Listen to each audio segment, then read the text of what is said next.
வணக்கம் மக்களே. எலெக்ஷன் நெருங்கிட்டு இருக்கு. ஒவ்வொரு கட்சியுடைய ப்ளஸ் பாயிண்ட்டு மைனஸ் பாயிண்ட்டு சொல்கிறது தான் நம்மளுடைய கடமை. இது நான் என்னது கிடையாது, எல்லாருமே சொல்லுவாங்க. ஸோ அதுதான் இப்போ இன்றைக்கி சொல்ல போகிறோம். ஆளும் கட்சி என்ன வாக்குறுதி கொடுத்தாங்க, பல பதிவில் நம்ம சொல்லியிருக்கோம். இருந்தாலும் எலெக்ஷன் வருது 23ஆம் தேதி. ஸோ மக்கள் புரியணும், நினைவுபடுத்தணும் அப்படிங்கிறதுக்காக நம்ம சொல்கிறோம். நம்ம சொல்லியிருக்கோம் கடந்த 5 வருஷத்தில் என்னென்ன கொடுமைகள்லாம் நடந்திருக்கு. காவல்துறை தனிச்சையாக செயல்பட முடியவில்லை. போதைப் பொருள் கலாச்சாரம் தலைவிரிச்சு ஆடுது. இவ்வளோ பல பதிவுகள் கேஸ் போட்டாலுமே இந்த சாராயத்து மேலே 10 ரூபா வாங்குறது நிறுத்தப்படவில்லை. விவசாயிகளுக்கு செய்ய வேண்டியது செய்யலை, கொடுத்த வாக்குறுதி செய்யலை. மாணவர்களுக்கு கொடுத்த வாக்குறுதி செய்யலை. அதுக்கப்புறமா கலவரம், பாலியல் இதெல்லாம் நடந்துகிட்ருக்கு. இது எங்கே நடக்கலையா உலகத்தில் கேட்பீங்க. நம்ம திரும்ப சொல்லியிருக்கோம்.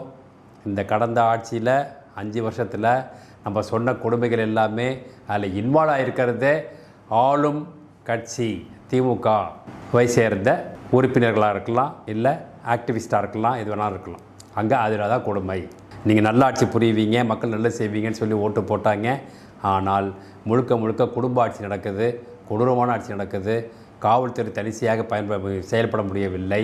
இதெல்லாம் தான் நம்ம சொல்லுவோம். இப்போது இதை மேற்கோள் காட்டி ஒரே ஒரு விஷயம் மட்டும் நம்ம சொல்லிவிடுவோம். இப்போ 27ஆம் தேதி மார்ச் மாதம் நம்ம எவ்வளவோ பேசிகிட்டு இருக்கோம். ஆனால் இது நின்னப்பாடு கிடையாது. இந்த கீழப்பாக்கம் பக்கத்தில் நெற்குன்றன்னு ஒரு ஏரியா. அங்கே 18 வயசுக்கு உட்பட்ட சிறுவர்கள் அப்புறம் இளைஞர்கள் இவங்கெல்லாம் சேர்ந்து ஒரு கேரம் விளாண்டுட்டு இருக்காங்க. அப்போ திடீர்னு ஒரு கும்பல் வந்துட்டு தேவையில்லாமல் அவங்கக்கிட்ட வாக்குவாதம், அது முத்தி போய் அதுக்கப்புறமா அவன்கிட்ட இந்த வீச்சர் வாழை எடுத்து யார் வந்த கும்பல் இந்த பசங்களை, அது மட்டும் கிடையாது, சம்மந்தமே இல்லாமல் இந்த பசங்களை பொதுமக்களை அங்கே ஒரு கொலை முயற்சி நடந்தது.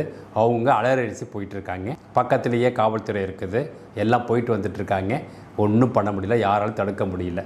அதுக்கு காரணம் அவங்கள பார்த்ததுக்கு அப்புறமா தான் தெரியுது போதை உட்கொண்டிருக்காங்க அப்படின்னு.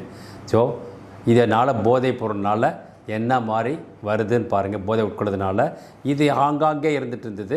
இப்போ சர்வசாதாரணமாக இருக்குது. விலைவாசியெல்லாம் ஏறி நம்ம சாப்பிடக்கூடிய பொருளோட விலைவாசியெல்லாம் ஏறி போய் காய்கறி, அரிசி, அப்புறம் மற்றதெல்லாம் விலைவாசி ஏறி போயிருக்கு.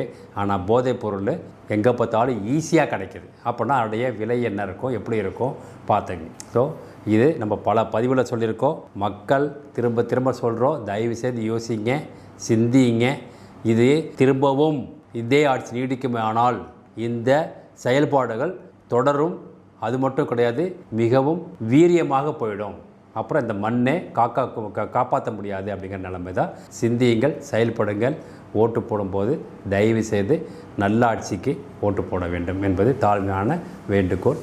நன்றி, வணக்கம், ஜெய்ஹிந்த்.